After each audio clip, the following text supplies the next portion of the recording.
In Education Matters, at this very hour, the Tennessee Senate Education Committee is scheduled to take up a bill proposed by Senator Brent Taylor to take over Memphis-Shelby County schools. Now, some lawmakers blame the controversial firing of former Superintendent Dr. Marie Fagans and the district's poor academic performance as the reason why. But some Memphians and groups such as Save Our Students are fighting those efforts. Joining us now today are former school board chair Bishop Althea Green and Bishop Linwood Dillard. Glad to have you both here today. How have you been? Good. We're happy to be here. We got a lot to talk about. Absolutely. Let's get straight to it. Some lawmakers say with the district having so many problems, why not allow this takeover? Bishop? I think I would have to grab the words from Bishop Linwood Dillard. It's not a takeover that we need. We need a makeover. A makeover is being able to invest in something. And we admit that we have problems. But what about interventions? When you think about ASD, it was a $1 billion. Think about Memphis-Shelby County Schools, $2 billion.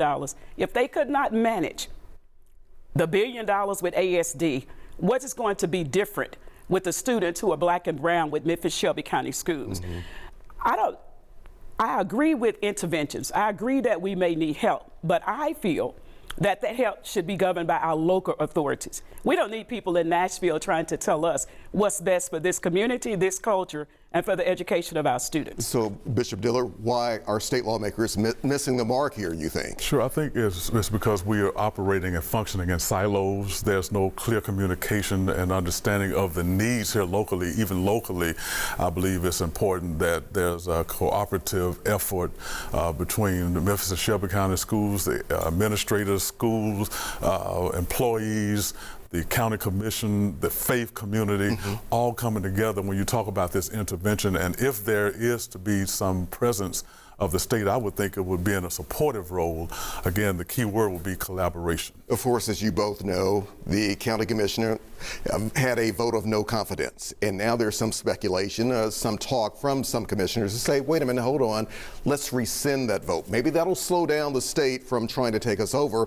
But you have some commissioners just yesterday telling me that, hey, I have no confidence in this school board that they can make the right decisions and lead to positive things with our students. What do you say to that? I say that the school board was elected by the constituents in this district.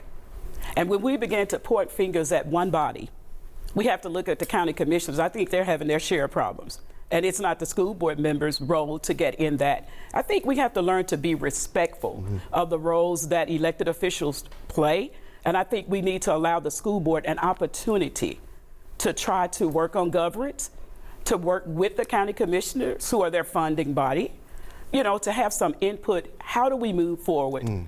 How do we continue to make sure we're educating children? We don't need a personal fight. Egos have to be put aside, but we need to focus on the education of our students. So, Bishop Dillard, why do you, though, have confidence in the school board? What makes you think they can actually get the job done? Sure, it's more about, for me, Alex, the democratic opportunity that the will of the citizens of Memphis have selected and elected these individuals to serve.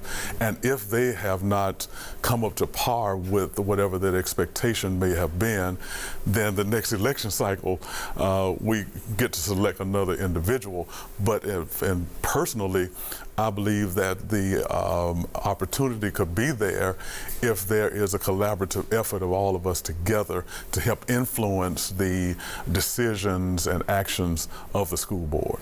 Bishop Green, let's also talk about, is there a compromise here that could satisfy perhaps people who still want that voice here in Memphis and Shelby County, but also maybe satisfy some concerns from some state lawmakers?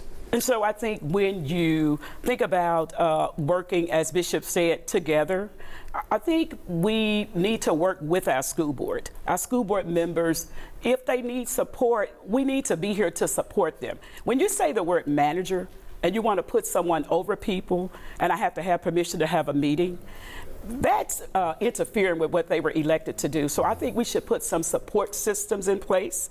maybe some committees. I can understand advisory, but to just say we need people to manage elected officials, I think you are stepping into a fight that you really don't want to take on. But they might argue and say, Bishop, that these are people from right here in Memphis and Shelby County. These are people who are familiar with education in our school district. What do you say to that? Again, going back to the essence of democracy.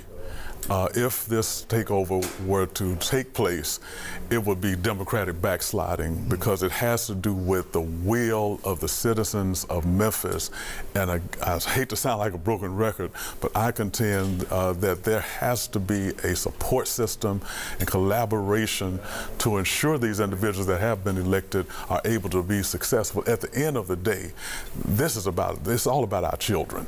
And I think that should be the main focus and not controlling and not wielding power politically or financially.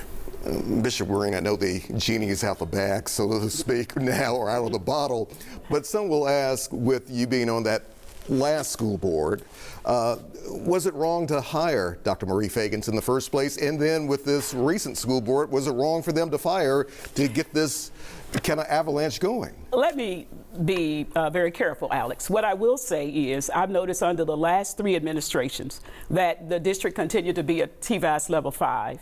I watched us double our number of schools who went from C's to A's. I've watched our graduation rate increase. What I will say is, under this last superintendent, were resources provided? Did principals have access to assessment tools? And so what I will say is I respect this new board for doing their job to hire and fire the superintendent. If we didn't get it right, which I acknowledge on my way, when I left, I said, I think we made a mistake. I knew we had made a mistake. Let me be very honest. Sitting here with the bishop. We made a mistake. We acknowledge our mistake, but we have to move forward. And we can't put blame on a board for doing what we elected them to do. Had they allowed somebody to stay there that was not the right person, that the district was not moving, then shame on us and shame on the board. But the board did their job. And I think what I see now is the community coming together, realizing when we work together, we're stronger together. And so now as we understand community input, legislative input, I'm with Bishop. If we all just come together and work, I'm sure we can work this out right here in Memphis, Shelby County. I take it this fight will continue. Absolutely. We have faith the size of a mustard seed. Okay. All right. Thank you very much. Yes, Bishop, sir. Thank you. We appreciate your time. Come on back.